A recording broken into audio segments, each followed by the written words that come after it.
Hey guys, today I'm here in my little fox headband to tell you about a show called Fetch with Ruff Ruffman. Ever heard of it? If not, you're gonna hear a lot about it today. One of my favorite PBS Kids shows of all time. And you might have watched it, you might have forgot about it, or maybe you're obsessed with it like me. Who knows? I truly believe that Fetch was revolutionary for its time. I mean, it had to have been the first reality type challenge show that I had ever watched. And this show must have been so formative to my brain because now I literally can't get enough of any reality show I consume. We'll get into what reality shows Fetch reminds me of the most, but I will say my obsession with Survivor had to have come from somewhere. So if you've never seen Fetch with Ruff Ruffman, colloquially known as Fetch, let me give you the premise. The host, Ruff Ruffman, is an animated dog. Yes, the show is pretty much half animation, half live action. So Ruff Ruffman is the animated part, and then the live action, there's a bunch of kids participating in these challenges that Fetch, oh my gosh, I keep calling him Fetch. Ruff Ruffman is giving these kids a bunch of challenges to go out in the city of Boston to complete. Usually they're science-based, definitely all educational, teaches you a lot of skills. So I decided to make this video in the first place because I started thinking about Fetch for some reason, and then I did a little search on YouTube and found a bunch of episodes that were just uploaded by some random person. So I rewatched the premiere episode, and I think it holds up. When I was watching the episode, the first thing that really took me back was the theme song. If you've never heard it, it's actually so good. And I started thinking I need some kind of remix to this song, that would be so good. And I did another little search on YouTube, and there are many remixes that people have made of the song, and I think it's amazing. Life was missing its mystique by squeaky toys that lost their squeak. And then, out of the blue, I saw the phone, and bam! My destiny was calling me. Pitched my vision for a show. They loved it. Thought I was a pro. They got my contract back to farm.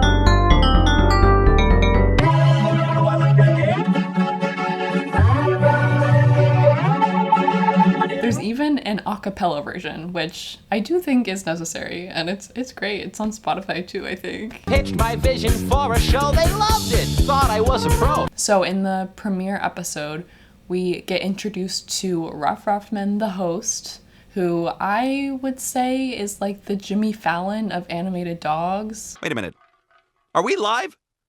Oh, hi. I'm Ruff Ruffman, and you're about to witness the most important event in television history, the world premiere of Fetch with Ruff Ruffman. Whoa, sorry, I went puppy there for a second. We get introduced to all the kids on the show. They do a little intro for each one, and we get informed that it's a reality game show, and there's a prize at the end. But Ruff doesn't even know what the prize is gonna be yet. Just a little tangent, I was really curious about how they actually filmed this, because of course, as a kid, I had never thought about this, but Ruff is talking back to the kids, responding to what they're saying. Oh, just a hair behind in third, also a 0. Yeah, but the show, this is the first episode. We haven't done anything. That's right, it is the first show. I'm nervous, I'm sorry. So clearly they had to animate his parts after they filmed the kids. So I watched a Defunct Land video about Fetch. So if you want a really good background on the entire show, definitely watch that. But apparently the voice actor, Jim Conway? Voice of Ruff Ruffman. Oh, Jim Conroy. Who's Jim Conway? So I think Jim Conroy would have little puppets and be talking to the kids through the TV, which is really that. I feel like that's a good way of doing it. But while I was watching the episode, I was thinking I feel like these kids are very good actors. If they're not seeing actual Ruff Ruffman like talking to them and stuff. Like they're still responding to the stuff he's saying and what's going on. So I didn't know exactly what was going on there, but it's pretty great. So back to the episode, Ruff tells them that their task for today is to go meet up with a big star. And I'm like, who are they gonna meet? Oh my gosh, I'm excited. The kids are off and oh my gosh, the big star that he was talking about is the sun. That's right, folks. The sun actually is a star. Makes sense, but I thought we were gonna meet like Steve Carell or something, but anyway. While rewatching this show, I'm just thinking about how fun and amazing it would have been to be on the show. Like, I'm sure my only goal as a child was to be on Fetch with Ruff Ruffman, and look at me now. Pretty much all I do is lay in my bed and watch Smosh and paint and play guitar sometimes. Definitely not Fetch material. I do think the next best option to being on Fetch is like being on The Amazing Race. Pretty similar. But that's like so much higher stakes. Like I could not do that at all. So their objective of this episode is to go around the city of Boston and find different landmarks that like relate to the planets. It's supposed to show like how far away the planets are from each other, because it's like mapped out to like be equivalent to like the actual distances. I'm explaining this terribly. So there's clues in the city of Boston. They are at different parts of the city. It's like proportionally they're at the same distances as the planets are from each other. So they're like figuring out like how far the planets are away from each other while learning stuff about the planets. That was so convoluted. I'm sorry. And during the journey, Ruff kind of chimes in to give them some hints and stuff. And it really made me appreciate the editing on this show. Like they made it seem like Ruff's voice was like coming out of some random speaker in the mall. I gotta talk to him, so hang on. You're getting warmer, you're getting warmer. Oh, come on, guys, I see. Obviously before, I was just like never questioning this. Okay, the contestants go on their entire journey. They make it back to Studio G. I have a question, Ruff. Is G stand for the garage? And tally up the points, and Khalil is the winner of the day, and he gets a little prize. And it's a very good little wholesome ending to the episode. At the very end, there's a little promo telling the viewers to go to the PBS Kids website, because there's a bunch of like Fetch videos and games and stuff. Let me just tell you, I loved those Fetch games so much, especially the one where you have to make the smoothies and like some are bad ingredients and like some are good. I also just remembered the one with the luging. Do you guys know what luging is? I'll put a picture of the game, but like, oh my gosh, I just remembered that and it was really fun.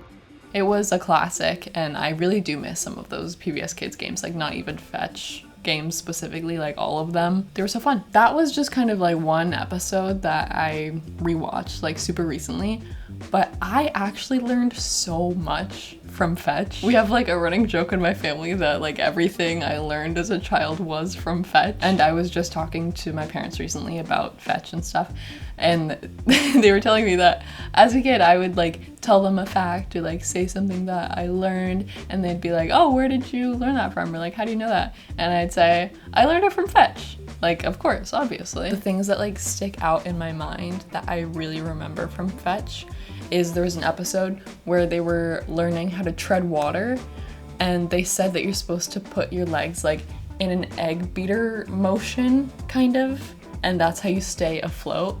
And now every time that I am like in a body of water, I'm trying to tread water, I think about the egg beater. And then there's another one where they were like testing different objects to see if they float in the water. And I learned that like how you can tell if something will float or not without putting it in the water is that you like think about like the volume of the object. If it was completely water, if it would be heavier if it was water, then it will float. And if it would be lighter with water, then it will sink. Did I say that correctly? You get what I meant. So really, like, Fetch did teach me a lot of valuable lessons. And like I was saying earlier, I think the show I can relate to Fetch the most is The Amazing Race. I think they have a similar kind of feel of going out into the world, going to different places, completing challenges, getting clues for the next one. However, I will say that I think Ruff Ruffman has a bit more character than Phil Keegan, but that's just me. I'm thinking, oh my God, can you imagine that I die with a skipping rope in my hand, my ankles tied together, watching sumo wrestling in Norway? Fetch has like 2 assistants, interns. I don't know what their positions are, but one is a cat and one is a mouse, and the mouse's name is Chet, and I love that. Here's Chet. Isn't he like the best? I love Chet so much. And I think the cat's name was like Blossom, but she had some sort of like super long name. Well, that's pretty much it. All I wanted to say about Fetch.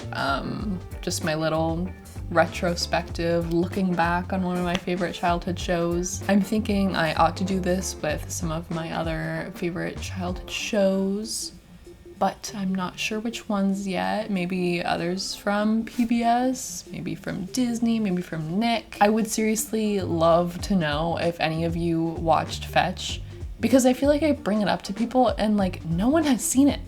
But then I go on YouTube and like just the theme song alone has 2.7 million views. So I'm like, some people had to be watching this other than me. That's pretty much it. Hope you saw my pepperoni chips in the background. And hope you have a great day. Don't back away. We'll return to Fetch with Ruff Ruffman in just a moment. Ow! I just got the worst foot cramp. Ow.